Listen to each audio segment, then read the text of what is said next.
इधर आइए। तोरा के तब से भैया बोलते तो समझ में नहीं आवत रहला। अब तोरा के गोलू कह के बोलाई, अजीत कह के बोला, अब तो नहीं मन लगी ना। एक पहली बात बताइए, अच्छा कुंवारी लड़की कभी भौजी बन सकती है? ऐसे ऐसे तो कभी नहीं बन सकती है ना, नहीं बन पाएगी। देखिए कलाकारी में सब चलेगा, मंच पे बानी बन सब चल रहा कि भौजी हमसे हंस बोले बतिया में के पड़ी। हमें 1 महीने का छुट्टी पड़ जाता नहीं आवत हमने, और मैं 3 महीना का, क्योंकि मैं भी नहीं गा पाऊंगी। दिल देवनो संगे तोहरा अच्छा अरे लगावे के पड़ी। भाभी के बारे में बोलता। हाँ बोला बोला बोला, बोलिए भाभी के बारे में बोलिए, हम लोग सुन रहे हैं। देखिए तू देखा ये गाना तू गईबू जवन कर लिए। तो यहाँ लड़ाई करो ना यार। नहीं, अगले दिन वायरल हो जाए। और वायरल ही नहीं होना है, बस गाना गाना है। ये देखिए लोग इसका मतलब कि झूठो ये एक मिनट भैया, हम ये बतिया ही कैसे कहनी झूठो मोटो कि जो हो लोग के ला झगड़ा वाला वो काहे नहीं के हो, ओहे आदमी चाहत वही से आप कहे मार्केट में भाई तनी हो जाओ। अच्छा पब्लिक चाह रहे कि मारा मारी कर ले, मारा मारे फाटा फाटी नहीं के काहे के तनी बात से बात हो जल्लो। अरे भैया नहीं, अगले दिन लिख देगा लोग अजीत आनंद ने नेहा सिंह निष्ठा का पिटाई की। हेलो ये मत लीजिएगा, मैंने मजाक थोड़ा मीट बढ़ा दीजिएगा। देखिए लड़ाई कब होता है, जब सामने वाला अभद्रता का। एक तो बात तय बात कि अभी भोजपुरी में निमन भी कलाकार बहुत लोग बा। यस, जैसे कि आप। और नहीं हम अपने को नहीं कह रहे हैं नहीं नहीं, आप कभी। बहुत अच्छे हैं। अच्छे अच्छा इतना हम लोग 2-3 स्टेज भी किए ना, लड़ाई हुआ हमारा, आपका नहीं हुआ, इतना अच्छा सा गाना। लेकिन कॉल है यूट्यूब वाला भाई लोग रोता लोग, उनको रोने दीजिए, बड़ी चालाक है वो लोग। कैसे कंट्रोवर्सी नहीं के हो। लेकिन आप लोग मत घबराइए, कुछ अच्छे भी गाने चढ़ाइए। घटिया करे ला भी बहुत बड़ा सा, रोज देखा तो नहीं, घटिया करे ला भी अपना ड्यूटी में लगले बड़ा सा। जिसका जो काम है वो करेगा। और हमार ई अपील बा ने हमने के जे भगवान स्वरूप से जनता आगे बैठल बनी, दर्शक निमनो गाना सुन लो। अगर कोई भाव से इतना अच्छा गा रहा हो तो उसको अप्रिशिएट करिए। हालांकि कोनो जरूरी नहीं है कि जब ना गाना के भी जना क्लिप के व्यू आ जाए वो क्लिप हिट बटे तो लोग जैसे मान लो बलिया जाता अब बीचे में कहीं मारा मारी हो गल दूगो परिवार में, छोटा छोटी चाहे मर्दा मौगी अपने में लड़ल पड़े सब, तो तहरा दवाइयों लिए जात रहो तो सोचबो तनी एक तबका देख लो तनी तब चल जाई जकता कि नहीं जाई। तो ई तो हमने के समाज के यदि बाटे कि तनी मनी झगड़ा झगड़ी होला जहां तक लोग देख लेवेला। लेकिन गाना बजाने में ये चीजें नहीं होनी चाहिए। गाना बजाने में अच्छे गानों को समर्थन करिए आप लोग। और इतने अच्छे कलाकार जहां हैं तो का गई वो डुएट गावे के कहता लो तो ट्रिएट करते हैं, फोरेट गाते हैं, ट्रिएट गाते हैं। गा रही थी कि गुड़िया चांद के जोरिया नियर गोर बड़ू, तो क्या गाना? लेकिन आप करिए बड़ू। हम लोग आएंगे तो आपके लिए अच्छा रहेगा। हाँ ये उल्टा करता चाहते है। मेरे कोई तारीफ करे, लेकिन एगो स्केल हमने के कर ले जब कोनो ऐसा जना पे कॉमन गा ले जाओ सी एस ए सब साफ से कर सी पहले कैसे कर ले सी एस ए साल पर कि गुड़िया चांद की जोरिया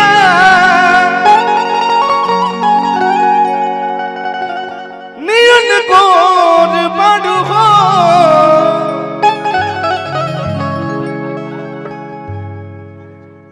आप गा रही थी, ये आपके लिए शूट कर रहा है भैया, गल कर रहे हैं कि गुड़िया चांद की जोरिया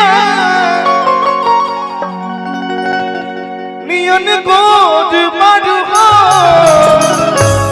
तोहर जो केहू नहीं थे तू बेजोड़ बड़ू हो। तोहर जो केहू नहीं थे तू बेजोड़ बड़ू हो। गुड़िया चांद की जोरिया नियन गोद बड़ू हो।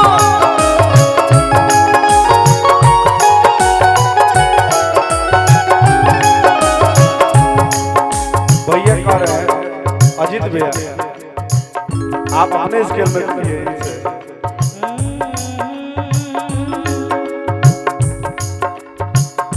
चलनी के चलल मोरे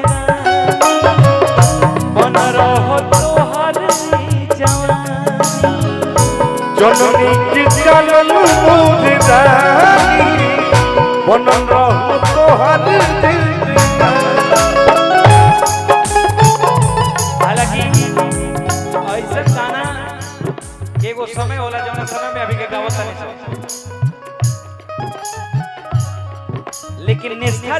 बता लियो शुरू में कि जैसन सोचले रही हम वैसन सखी बनवा सोचले रही इनके आवाज में तोहरा आवाज में ये ले नवा हाँ लेकिन मैं स्टार्टिंग से गा देती हूँ। सावरे सुरतिया मोहनी मुरतिया बड़ा नीक लागे उनकर मीठी मीठी बतिया मुस्की पे राजा के लोभा गईनी मुस्की पे राजा के लोभा गईनी सोचले रही वैसन सखी रे बरपा गईनी सोचले रही वैसन सखी रे बरपा गईनी जैसन सोचले रही सखी वैसन तू सौखी है वो सुनो तनी मनी में चेंज करे के बाद बोलू कि जैसन सोचले रही हम वैसन भाई रे हर बात सोचले रही हम वैसन भाई रे हर बात कि जैसन सोचले रहनी मैं बोलूं इसके बाद फिर यही आप गाइएगा भैया बस कोड कीजिए ठीक है कोड पे थोड़ा समझ में आ रहा है क्योंकि मेरा स्केल नीचे हो जा रहा है को दिहनी जादू ऐसन रवा सजन जी प्रीतिया के रंग में रंगाए बाटे मन जी प्रीतिया के रंग में रंगाए बाटे मन धन बानियन मोर ए बलम जी सिंगार बन के आ गई रे जैसन सोचते रही हम वैसन सखी रे बरपा कि जैसन सोचले रहनी कि जैसन सोचले रहनी वैसन धनिया मोद बारी। आप इतनी खूबसूरत हैं भैया गलत कर रहे हैं मैं आपको YouTube पे देखा हूँ हमसे क्यों पूछ रहे हो कि जैसन सोचले रहनी कि जैसन सोचले रहनी वैसन धनिया मोद बारी सावर न गोर बारी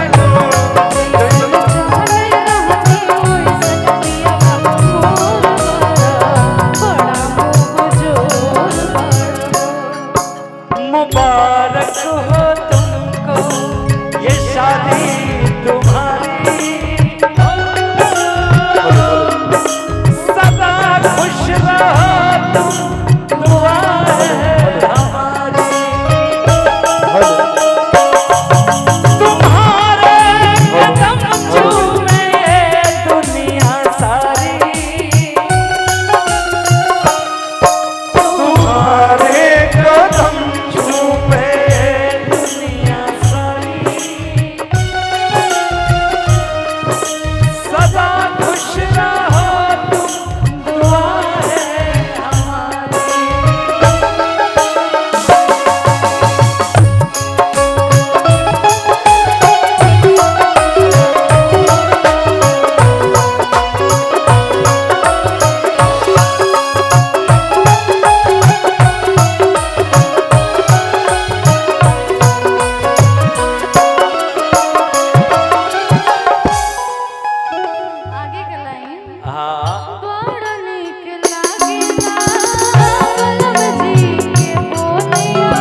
सावर न गोर बारी हो जैसन सोचले रगनी वैसन भलिया मोर बारी सावर न गोर बारी सुनो भाई जे नायका लइका आगे बैठल बड़ा सा एक कनियो के देखल लगन के टाइम चलता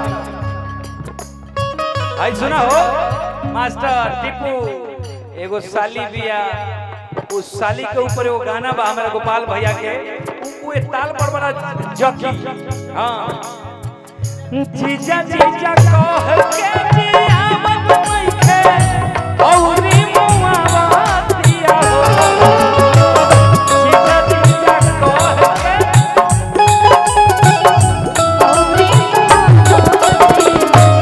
हमारा भौजी के छोटा की बहिनिया बड़ा तड़पावा दिया हो हमारा भौजी के छोटा की बहिनिया बड़ा तड़पावा दिया हो जीजा जीजा कही के जिया मत नइखे औरी मुआ मोतिया हो ए गोलू तू गाना तो ठीक गावत रहा लेकिन जो तू लगातार एने देख के गावत रहा तनी ओनहु देख लो कबो एक बार का जी ऑडियंस तो सामने न बैठल बा केहू तो सामने जीजा जीजा कही के जिया मत नइखे औरी मुआ मोतिया हो कि हमारा भौजी के छोटकी बहिनिया सातो बरदा रसा मोतिया ए हमारा भौजी हो हमारा भैया के छोटा की है सालिया बड़ा तड़पावा दिया हो हमारा भैया के छोटा की है सालिया बड़ा तड़पावा दिया देखा ए तरह के गाना गइला से कुछ लोग के बियाह 30-40 बरस पहले भई रहलो ओकरो अपना ससुराल के याद आ जाला देखा को बैठल बड़ा हमारे चाचा खुशी वो सोचत रहे जे ये 1990 में हमार बियाह भई रहे हमहु गई रहनी त ई गानवा घर चलत हो गोपाल जी को गम ले रहे यही तो मुझे भाव है। तुमसे हुआ है प्यार हम क्या भैया करें ये नहीं है प्यार में होनिया का नफरत है ओनिया को बोलिए ना जी भैया वो प्यार है तभी तो लोग देख रहे हैं अरे नहीं तो लोग देख रहे हैं तो आप भी कि ना मुझे देखें। तुमसे हुआ है प्यार हम क्या करें आप ही बताइए हम क्या करें मुझे तुमसे हुआ है प्यार हम क्या करें आप ही बताइए हम क्या करें वाह टिप्पू वाह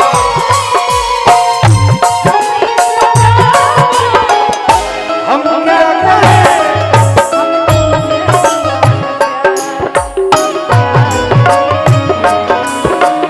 ये बनना चाहिए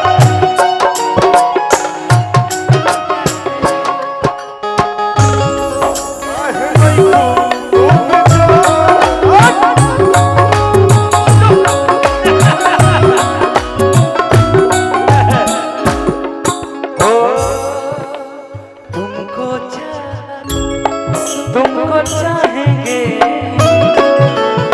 वादे जो वो निभाएंगे हर जन्म तेरा इंतजार प्यार हमार मेहरा रू देखत रुनु माने हम तो आगे देखे का बतानी ई बुझो एक भैया मतलब इनको ये स्टेज पे सामने है तो किसको मैं देखो मैं बोलूंगा जब से इनको भैया बोल रही हूँ बहिने खेरा में लगा हम तुमको चाह हमको गा रहा है नहीं देखिए मंच पे मैं इधर हो जाती हम लोग कलाकार हैं चलिए भैया बीच में आ और जाइए नीचे आप स्त्री पुलिंग दोनों बन जाइए अरे कि जुड़ गई तुहरा से जाने की कैसन बंधन जागे ना सबसे हट के आपन के जैसन ई मतलबी दुनिया में बाइसन प्यार का तोहरा जैसन भाई कहा तोहरा जैसन यार कहा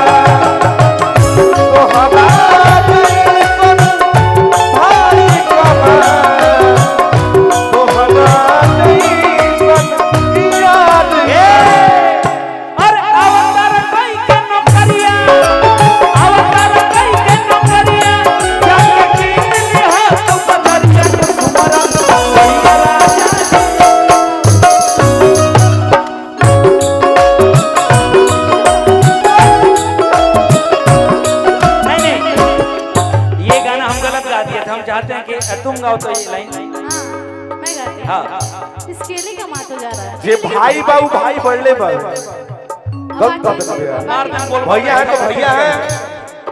हाँ बाकी बोल दो, हिम्मत हो तो बोल दो। तारे छाती में हिम्मत हो तो बोल दे। अब ये मार हो जाए छाती भैया। पर तेरा मुंह कर दिए। बोल दी नहीं तू पहले तू गाओ, मुंह पहले नहीं बोल करा दे। जाएगा। अब बोल पहले ही गाओ ना। रुकिए ना। अरे भैया रुकिए, लड़ाई चाह रहे हैं तो लड़ाई हो जाए इनको। बोलिए ना क्या बोलना चाहते हैं। बोल दी भैया कि भौजी हमसे हंस बोले बतिया में के पड़ी।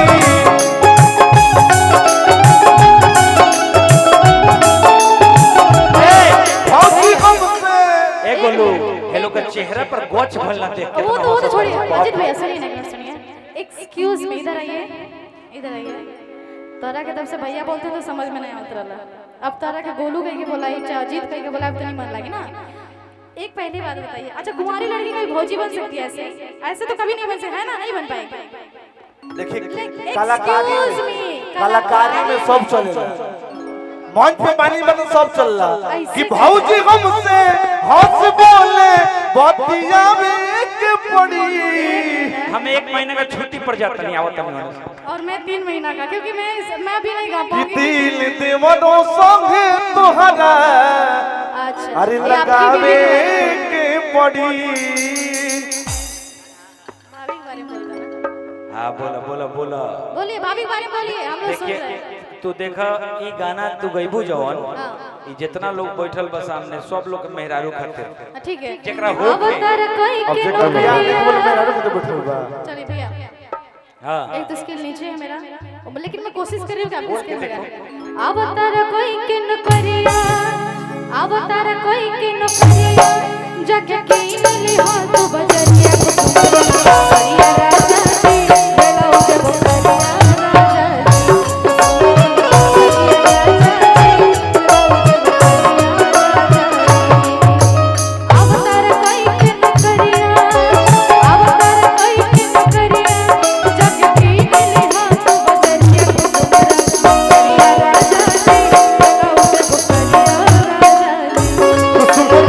सड़िया राजा जी ब्लाउज कोनिया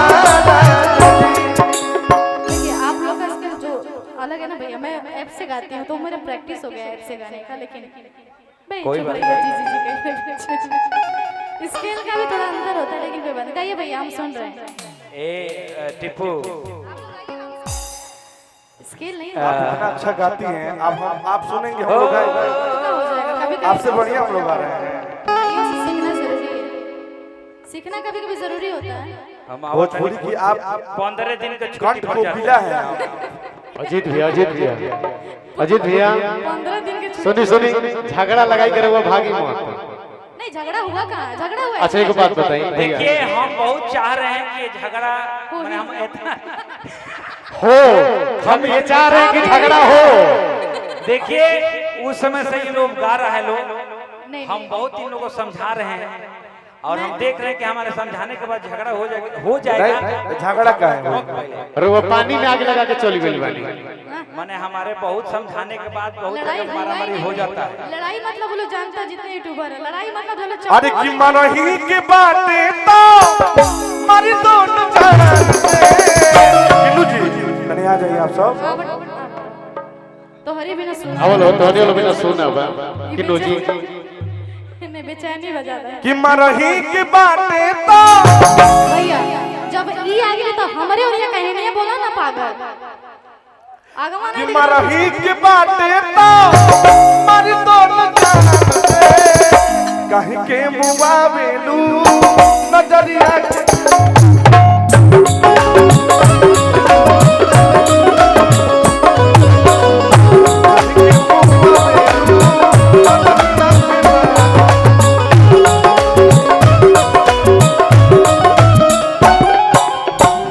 मरही के बातें तो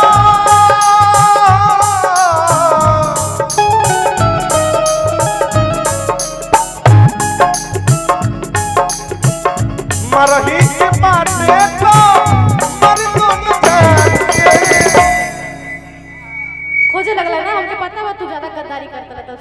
लगला ना खोजे भैया हमार गाइए, सब लोग गा रहे हैं, हम चाह रहे हैं कि आप गाइए, हम लोग तो तब से गा ही रहता, आप गाइए, हम लोग सुनेंगे आपको। नेहा जी सुनी सच्चाई बताओ तनी